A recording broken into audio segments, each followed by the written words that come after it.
चाय की चुस्की लेते हुए वह खुद से बातें करने लगा। हाय, कितनी खूबसूरत है ये लड़की। दुनिया में इतनी हसीन लड़की भी हो सकती है क्या? यूँ लगता है सारे गुलाब इसके कदमों को चूमते होंगे, सब तितलियाँ इसे चूमती होंगी। इसकी झील सी नीली नीली आँखें, कहीं मेरी नज़र न लग जाए।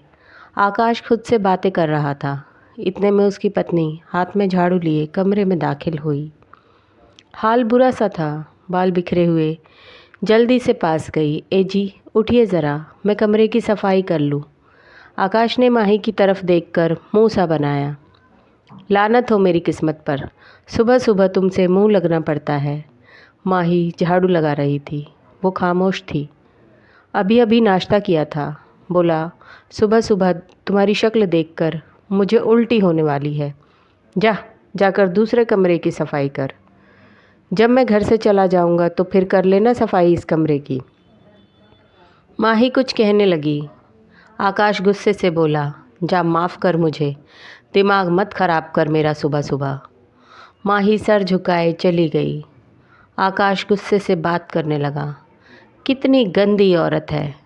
न जाने वो कौन सा मनहूस वक्त था जब इससे शादी हुई मेरी। इसकी शक्ल देखने को भी दिल नहीं करता।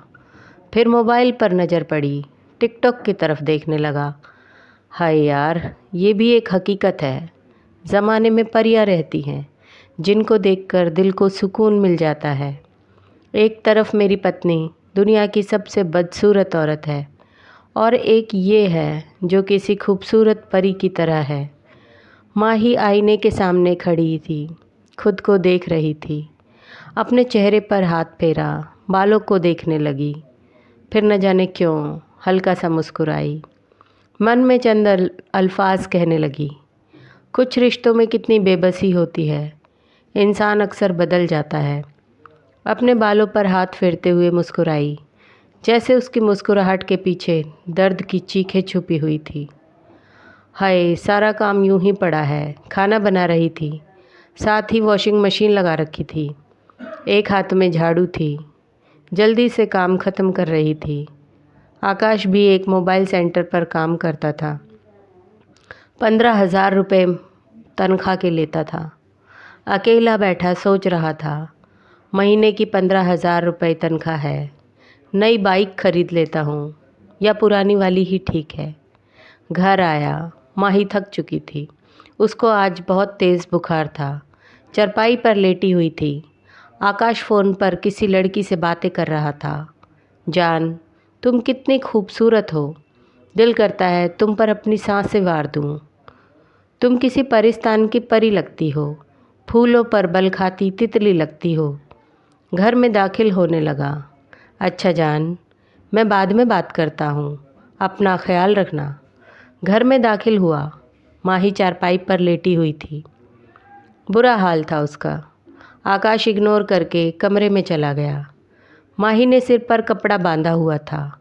आहिस्ता से उठकर आकाश के पास जा बैठी। आकाश बोला, जल्दी से उठो मेरे पास से। हे भगवान, कितनी बदबू आ रही है तुमसे। क्या जाहिल औरत हो तुम। माही आहिस्ता से बोली, आकाश, मुझे बुखार है। आकाश हाथ जोड़कर बोला, ओ बीवी, ये देख मेरे हाथ। माफ़ कर मुझे, बस हो गई अब मेरी। थक गया हूँ मैं तुम्हारी ये शक्ल देख देख कर। माही ने बेबसी से कहा, आकाश, आखिर इतनी नफ़रत क्यों मुझसे? क्या कसूर है मेरा? आकाश गुस्से से बोला। लहजा धीमा था। मुझे तुम्हारी शक्ल से डर लगने लगा है। अब जब देखो सर पर कपड़ा ही बंधा रहता है, चेहरे पर मर्दों की तरह बाल। ना तुमको सजना संवरना आता है, ना तुमको हार श्रृंगार का पता है। तुम्हारे बदन से बदबू आती है। मैं चाहकर भी तुम्हारे पास नहीं आ सकता। मैं चाहकर भी तुमसे प्यार नहीं कर सकता। दूसरी लड़कियों को देखता हूँ तो यूँ लगता है आसमान से परियां उतरी है, लेकिन तुमको देखकर अपनी किस्मत पर रोना आता है। माही, सच तो ये है कि अब मैं थक गया हूँ, तुम्हारे साथ नहीं रह सकता। अच्छा यही होगा तुम अपने माँ बाप के घर चली जाओ। मैं तलाक का या साथ रहने का बाद में फ़ैसला करूँगा। मैं नहीं चाहता कि गुस्से में मैं कुछ गलत कर दूँ। माही खामोश हो गई और अगली सुबह अपनी माँ के घर चली गई। उसकी छोटी बहन उसके पास बैठी थी। दीदी, आकाश जीजू ने तो बहुत गलत किया आपके साथ। माही खामोश हो गई। दीदी, आप क्यों आकाश जीजू को जवाब नहीं देती? माही उदास स्वर में बोली, वो मेरा जीवन साथी है। मैं उसकी परेशानियों और बेबसी का तमाशा नहीं बनाना चाहती। मैंने बस कोशिश की कि जिस हाल में रखे खुश रहूं, लेकिन वह मुझसे दूर हो गया। अब हालत ये है कि वो मुझे तलाक देना चाहता है। बहन एक पल खामोश रही, फिर बोली, दीदी, आकाश जीजू को आईना दिखाना ज़रूरी है। हर उस मर्द को आईना दिखाना ज़रूरी है जो अपनी हमसफ़र को जलील करता है। दूसरे दिन आकाश घर में फ़ोन पर किसी से बात कर रहा था। माही घर में दाखिल हुई। आकाश ने नज़र उठाकर देखा। मुंह खुला का खुला रह गया। सामने कोई हसीन परी खड़ी थी। खूबसूरत आँखें, गुलाबी होठ, मुलायम जुल्फ़, आँखों के सामने बल खाती हुई आई। हाथ से चाय का कप छूट गया। हिचकिचाते हुए बोला, माही तुम? यकीन नहीं हो रहा, इतनी खूबसूरत। मैं सोच भी नहीं सकता था माही, तुम इतनी खूबसूरत हो सकती हो। वो आगे बढ़ा ही था कि माही की बहन सामने आ गई। आकाश जीजू, ये वही माही है आपकी, जिसके बदन से आपको बदबू आती थी। ये वही माही है जिसके चेहरे से आपको नफ़रत थी। ये वही माही है जिससे शादी करके आप खुद को बदबख्त समझते थे। जीजा जी, एक बात कहूँ, अगर आप बुरा ना माने, औरतें सब एक जैसी ही होती हैं। टिकटॉक पर नाचने वाली हो या कोई माही जैसी, काली हो या गोरी हो, इंसान की खूबसूरती सूरत से नहीं बल्कि सीरत से नापी जाती है। माही दीदी सिर्फ तुम्हारे हालात की वजह से ऐसी रहती है। इसने खुद को तुम्हारी मजबूरियों भरे हालात के मुताबिक ढाल लिया है, वरना दीदी हमेशा से ऐसी नहीं है। जानते हो जीजा जी, माही दीदी वो थी जो हर तीसरे दिन ब्यूटी पार्लर जाया करती थी। दीदी को सजना संवरना बहुत अच्छा लगता था। दीदी को देखकर हम सब जलते थे, क्योंकि दीदी इतनी खूबसूरत होती थी। लेकिन शादी के बाद आपने कभी गौर ही नहीं किया। दीदी को पार्लर ले जाना तो दूर की बात, उनका अच्छे से ख्याल तक नहीं रखा।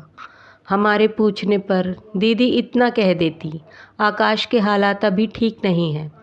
बेचारी आपकी खातिर बदहाल सी हो गई और आप तलाक लेने देने की बातें कर रहे हैं। बस अब आपको दीदी के सिवा दुनिया की हर औरत अच्छी लगती है। आकाश को जैसे अपनी गलती का एहसास हो गया। वह आगे बढ़ा, माही का हाथ थामा और गले लगकर फुट फुट कर रोने लगा। मुझे माफ़ कर दो माही, मैं ही तुम्हारा ख्याल नहीं रख सका। कसूर मेरा ही था, माफ़ कर दो मुझे। दोस्तों, आपकी पत्नी भी आपकी तरह एक इंसान है, उनको इज्जत दें। अगर आपको अपनी पत्नी बदसूरत लगती है, उनके चेहरे, हाथ और पैर पर बाल हैं, तो उन्हें सजने संवरने का मौका भी दें। अगर बीवी से बदबू महसूस हो रही हो, तो उससे मज़दूरों की तरह काम करवाने की बजाय उनकी थोड़ी सी मदद करें और उन्हें थोड़ा आराम करने का, सजने संवरने का मौका दें। अगर बीवी के चेहरे पर रौनक महसूस नहीं होती, तो उसे दूध, दही और फल खिलाएं और यहाँ वहाँ मुंह मारने से परहेज़ करें, क्योंकि जिन चिकनी चमेलियों को तुम खूबसूरत समझकर उनकी तारीफ़ करते हो, वो भी इतने खर्चों के बाद ही आपको परियां लगती हैं।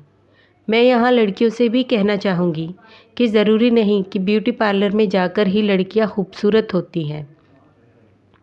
आप अपना ख्याल घर पर भी अच्छे से रखकर खूबसूरत हो सकती हैं। बिना वजह पति के साथ फालतू की बातों में ना उलझा करें।